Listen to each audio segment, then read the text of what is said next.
And Joni is a singer, songwriter, storyteller, and inclusion advocate.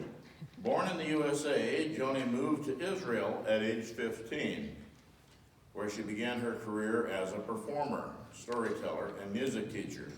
In 1998, Joni moved from Israel to Columbus, Ohio, and has been busy presenting song and story programs nationally and internationally since then. Joni is the mother of a young adult with autism and dedicates much of her performance work to concert conversations for all ages, inviting audiences to create and maintain inclusive communities using original songs and stories and conversation. Joni's story tonight is called A Dispute in Sign Language. Joni?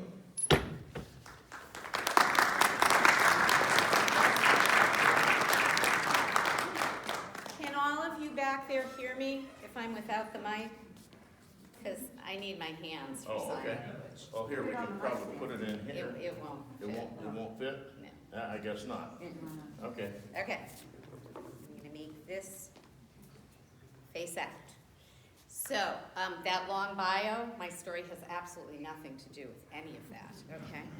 So, this is originally a story from Iraq. And in the Iraqi version, there's an evil prince who wants to destroy a Jewish town, okay? But we're going to put it in modern times. So instead of an evil prince, we've got a wealthy real estate developer. And this wealthy real estate developer, he's not planning on destroying a town. He's just got his eyes on one particular neighborhood that he really, really wants. And this neighborhood has people living in it. And he doesn't want to have to pay for it. So he comes up with a scheme.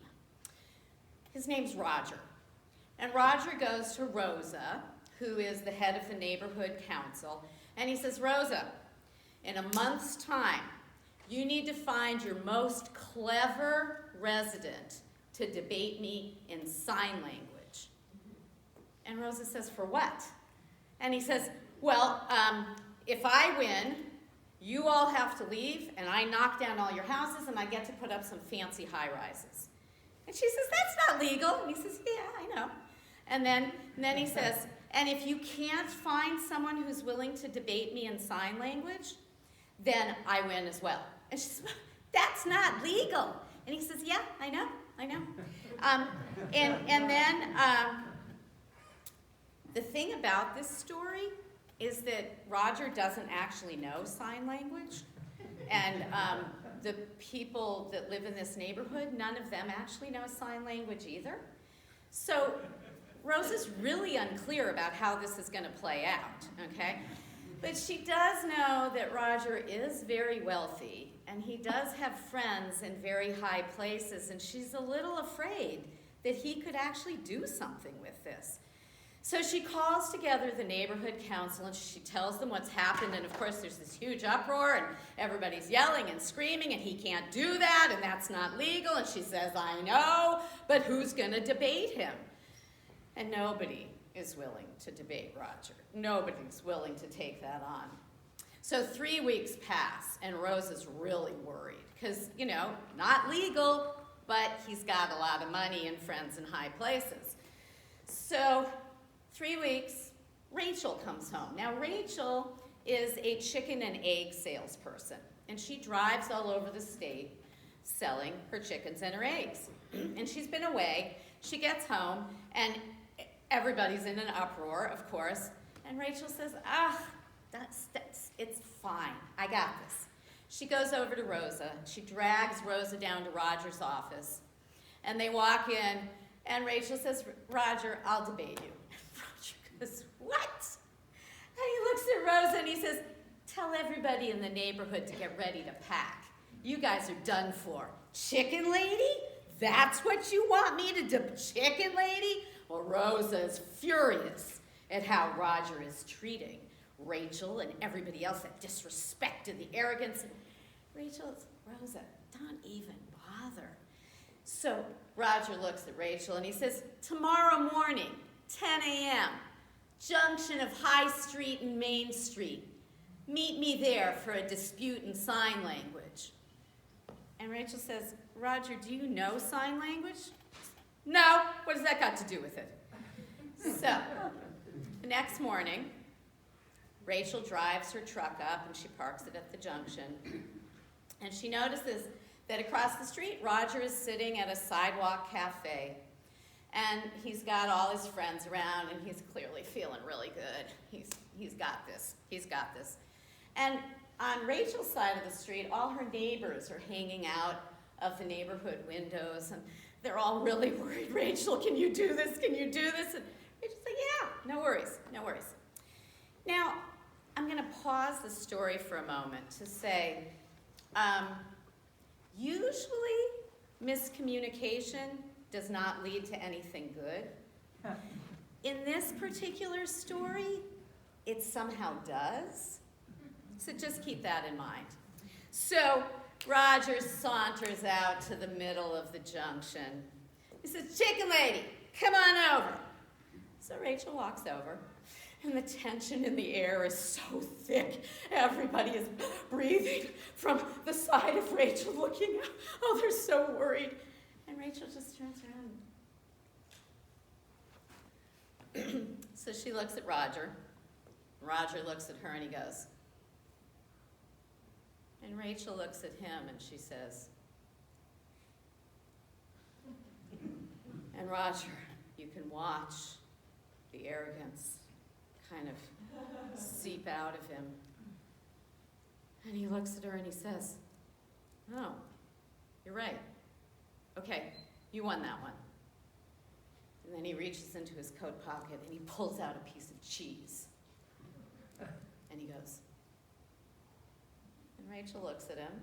She walks over to her truck. She reaches in. She pulls out an egg. She walks back to him. She shows him the egg and she says, and Roger says, okay, that's a tie. That's a tie. Okay, neither one of us won that one. That's a tie. Okay, I'm giving you that. Yeah, that's a tie. Then Roger walks across the street to his table at the Sidewalk Cafe, and he picks up his plate of half-eaten breakfast, and he's feeling good about himself again. He's got this. And he walks back to the center of the junction, and he looks at Rachel, and he throws all the food all over the street. And then he tosses the plate, and it breaks all over the street. And he looks at her like this. So Rachel turns around. She walks over to her truck. She gently reaches in and pulls out one of her hens. She walks back to the center of the street. She puts the hen down, and the hen gets busy eating all the food that Roger has splayed across the street. And Rachel just looks at him, and Roger just dissolves. It's like all his bluster is gone. And he looks at her and he says, okay, you won. Tell your neighbors they don't have to worry about me. I won't bother them anymore. You won. And he slowly walks back across the street, and his friends are standing on his side of the street, totally bewildered. What just happened? And they surround Roger, and he just kind of slithers back around the corner, and they're all following him. Roger, explain to us what we didn't understand anything. What just happened? And Roger says, well, in the first question, I said to her, it is the sun that keeps us alive here. And she said, no, it's the sun and the earth. And she was right. I mean, if we just had the sun, we had no earth, we wouldn't be here. She was right. And on the second one, I said to her, tell me, did this cheese come from a black goat or a brown goat? And she went and got a hen, got an egg, and said, well, I'll tell you that if you can tell me if this hen came from a black hen, if this egg came from a black hen or a brown hen. And she's right, I couldn't tell her that. So yeah, so that was a tie. And then the last one, I was sure I had her on this one. I said to her, I am going to scatter you and your neighborhood out into the wilderness just like I can scatter this food. And she brought over her hen and said to me, no, we will not be scattered. just like this hen, we will gather up all this food that you have splayed across the street. So she won, and boy, I think I need to rethink my business practices and my whole life. I'm just like, ooh, that was really tough. I'm going home. And Roger kind of slinks back along the rest of the street, and his friends are just totally confused. Now, on the other side of the street, all of Rachel's neighbors have gathered around her saying, what just happened there? We didn't understand anything. And Rachel says, oh, all right, well, the first thing, he says to me, I'm going to poke your eye out. And I said, no, wait, dude, I'll poke both of your eyes out. So, he gave me that one. That was obvious. So the second one, he pulls out a piece of cheese, and he's just like, oh, I'm so wealthy, I get to eat cheese. And I bring over an egg because, dude, I got eggs. I don't need your cheese. So that one, I don't know why he called that a tie. I'm not real clear on that one because I thought I won that one, but whatever. And then the last one, he was just being a child. I think he knew he was losing, so he had a tantrum, and he threw all his food in the street, and why should we waste this perfectly good food? So I just went and got the hen so that the hen could gather up the food. And oh, we do need to pick up all those pieces of plate that he broke all over everywhere. But don't worry, you don't have to move. We don't have to leave. He's not evicting us and knocking down our houses and putting up fancy high-rises. That's it. We're good. So there really isn't a moral of the story because it was total miscommunication. Absolutely nobody there was speaking sign language and nobody understood each other. It worked in that case, but I don't recommend it.